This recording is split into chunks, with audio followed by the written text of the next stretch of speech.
नंगर Parker में खबर शामिल करे रहिया आहियूं जिथे इलाइक़े में हिक ॾींहुं अंदर ख़ुदकुशी जा 2 वाक़िया थिया आहिनि जंहिं तहत नीगर ऐं अॼोट शख़्स आपघात करे छॾियो आहे। ॻोठ कुआड़ा में प्रेती जी डाणी में पोरियो कोली वण में रसो ॿधी फाहू खाई ख़ुदकुशी करे छॾियो आहे। ॿिए तरफ़ ॻोठ साबो सण में 9 क्लास जे शागिर्द सितदान ठक्कर पिण वण में रसो ॿधी फाहू खाई ज़िंदगी जो अंत आणे छॾियो आहे।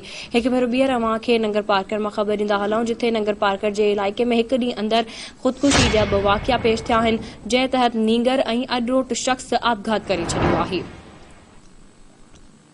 ॻोठ कुआड़ा में प्रेती जी डाणीअ में पोरियो कोली वण में रसो ॿधी फाहू खाई ख़ुदकुशी करे छॾी आहे। ॿिए तरफ़ ॻोठ साबो सण में 9 क्लास जे शागिर्द सतीदान ठक्कर पिण वण में रसो ॿधी फाहू खाई छॾियो आहे।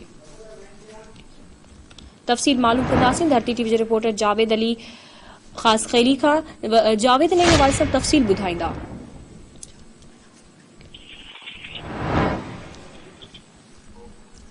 जावेद इन हवाले सां वधीक छा तफ़सील आहिनि अव्हां वटि?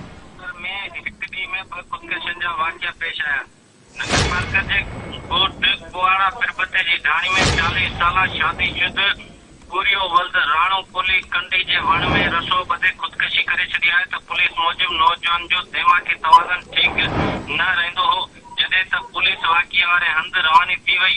ॿिए तरफ़ नगर पार्कर जे ॻोठ साबूसण में 14 सालनि जे 9 क्लास जी शागिर्दानी सतीदान वल्द अजय सिंह ठकुर घर भरसा जंग में जार जे वण में फाहो ॿधे पंहिंजी ज़िंदगी जो अंत आणे छॾियो। ख़ुदकुशी जो इतला वासल पारां पुलिस ॾिनो वियो त पुलिस नींगरी जो लाश तहलके अस्पताल में पोस्टमार्टम कराइण लाइ रवानी थी वई त नींगरी जी ख़ुदकुशी जो कारण मालूम न थी सघियो आहे।